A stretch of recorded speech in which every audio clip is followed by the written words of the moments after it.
atentament i em diràs el número de compte. Us semblaria parlar d'hipnosi sense tonteries.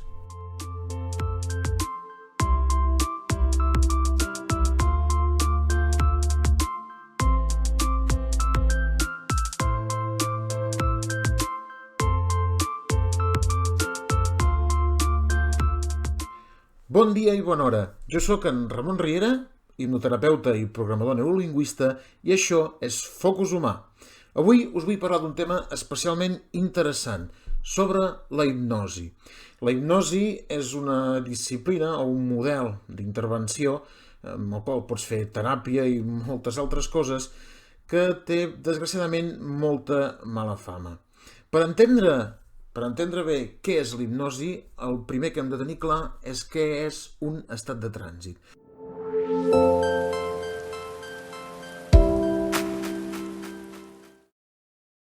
L'estat de trànsit és un nivell de consciència especial que ens permet de desencadenar-nos de la realitat. Recordem que hi ha una part de la realitat que és material i palpable, però que també hi ha una realitat mental que nosaltres mateixos ens hem construït i que és la que ens ajuda a saber qui som i a interaccionar amb el món al voltant nostre. Doncs bé, quan ens posem en un estat de trànsit, com precisament la paraula insinua, estem com fluctuant. Estem fluctuant entre aquest món al qual ens hem aferrat i la part del nostre inconscient que ens permet percebre les coses a un nivell molt diferent.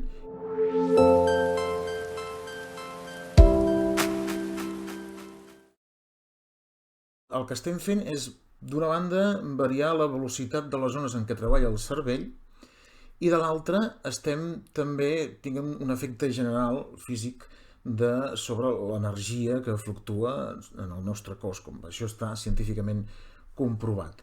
En aquest trànsit es produeix una mena de fluctuació, com deia, del món entre la realitat i el que en diríem la imaginació, entre el real, el possible, el recordat, d'acord? I el moment present. Aquest estat de trànsit és un estat perfectament natural en el qual entrem i sortim tots, tu i jo, durant tot el dia. De fet, és una propietat de tots els animals, com a mínim dels mamífers. És tan fàcil com pensar en aquell moment en què, per exemple, potser quan eres més jove, més petit, estaves a classe i estaven explicant alguna cosa i tu estaves mirant per la finestra concentrat en el que passava a fora o estaves imaginant, pensant en les teves coses. De fet, el que se'n diu somiar despert és un d'aquests nivells de l'estat de trànsit. O sigui, entre el dormir i l'estar completament despert, o sigui, la vigília, hi ha tota una sèrie de nivells de consciència pels quals, quan estàs en trànsit, tu vas fluctuant. Els animals, per exemple, si teniu gossos o gats, sabeu perfectament que es passen la meitat del dia ajaguts en una mena com si estiguessin a alguna altra banda, fins que es produeix algun estímul i després, pup, aixequen una orella o mouen l'ull i si no hi ha res que realment mereixi la seva atenció, plap, se tornen a posar en aquest estat. I això és perquè aquesta fluctuació entre, diguéssim, com deia, el món material, la realitat fixada i les possibilitats de l'inconscient és especialment guaridor. Et permet, és una manera de pair i de reprocessar tots els estímuls que vas rebent, una manera de descansar una mica d'aquest món real, i pel que fa als homes, als humans, és una manera de traspassar allò que havíem parlat el dia del que comentàvem el conscient i inconscient, el factor crític, i obrir-te a altres possibilitats. De fet, és una altra manera de pensar.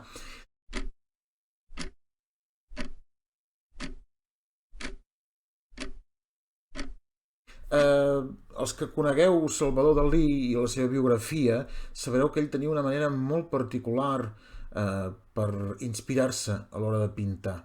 Ell solia agafar unes claus a l'hora de la migdiada, s'estirava amb les claus a la mà o posades d'una manera que poguessin caure i començava a dormir-se, i en el punt aquell en què les claus queien a terra i impedien que acabés de caure dormit, tècnicament se'n diu l'estat hipnagògic, aquest estat immediat abans de la son, que és de fet un trànsit, era quan ell aprofitava en aquell moment així entre un món i l'altre, de trànsit entre un món i l'altre, per això, per agafar i pintar, inspirar-se o el que sigui, no?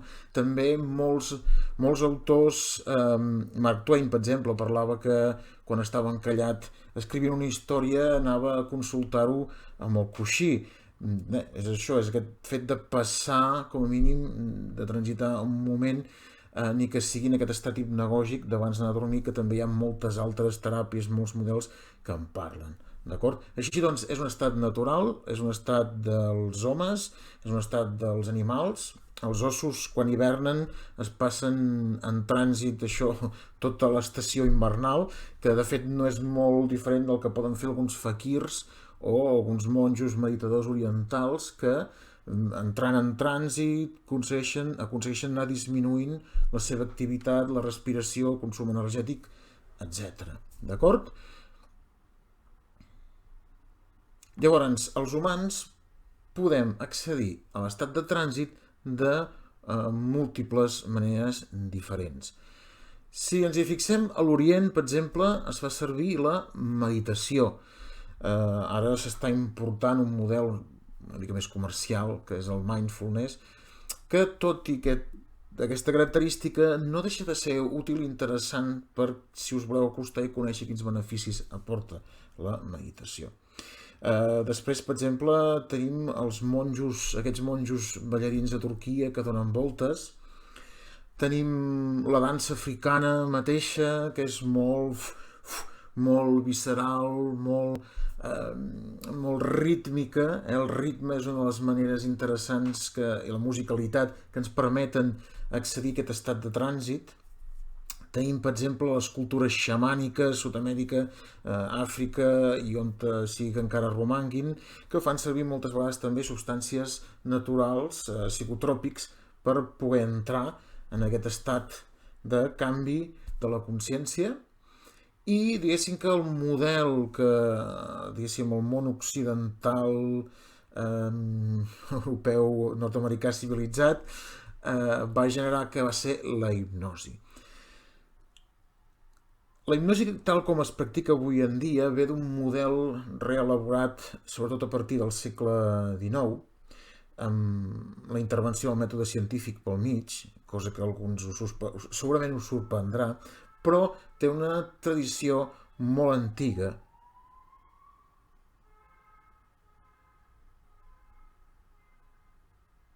Té una tradició molt antiga, tal i com és propi de qualsevol cosa que és natural.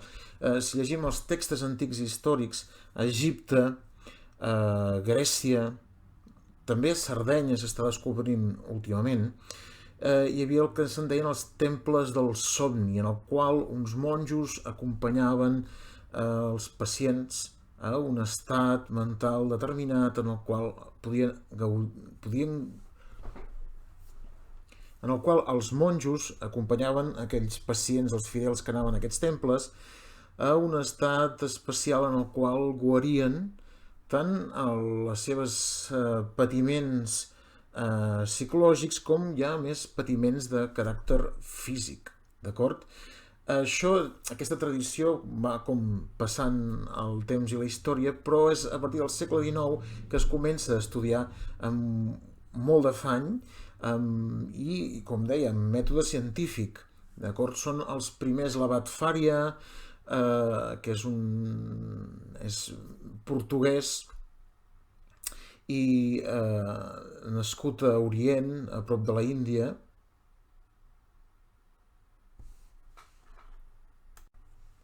Aquest model occidental inicia, diguéssim, el seu estudi científic del fenomen i d'aquest procés d'acompanyament cap al trànsit, que de fet és això, la hipnosi, aquest model occidental, és entrar en trànsit a partir de l'acompanyament d'una persona a una altra.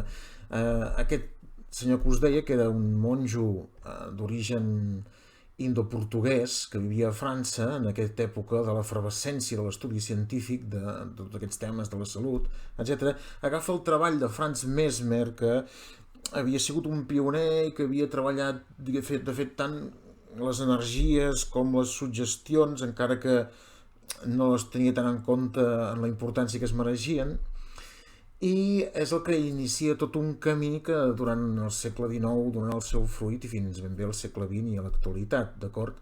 Així, el model occidental, que és el que ens importa ara, un dia ja us faré un post sobre la història que té molt de suc de la hipnosi. El model occidental, el que és la hipnosi, el que és la hipnoteràpia, en aquest cas, que és el que jo aplico, és un model en el qual accedim al trànsit gràcies a les suggestions d'un operador, que és l'hipnotista o l'hipnòleg. Llavors, aquest operador, mitjançant un sistema que pot estar més o menys ritualitzat, entra en aquest trànsit i porta el pacient, el subjecte, el porta també en aquest estat de trànsit en el qual es pot treballar des de l'espai simbòlic de la ment inconscient per tal d'esbrinar, d'una banda, esbrinar quins són els problemes, els orígens d'aquest patiment. Hi ha diferents escoles d'hipnosi, per exemple, l'escola ericksoniana prefereix aprofitar el que hi ha, investigar el que es pot aprofitar i tirar cap endavant. N'hi ha d'altres, com per exemple que se'n deia la hipnoanàlisi, que és un model que intenta esbrinar quines causes hi ha en el passat de la persona que l'estan atenallant en l'actualitat, d'acord?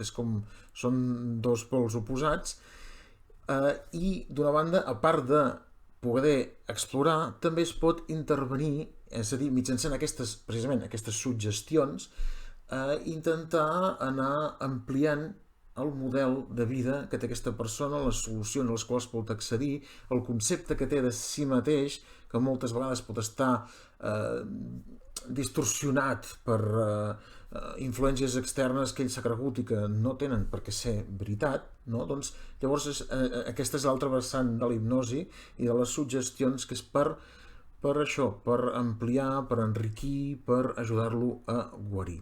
I bé, fins aquí arriba el post d'avui, no vull que sigui massa llarg, anirem fent més històries.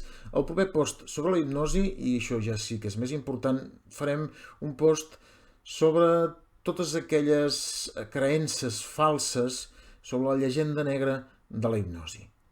Doncs bé, espero que us hagi agradat i ens tornem a veure en el nostre proper post. Focus humà.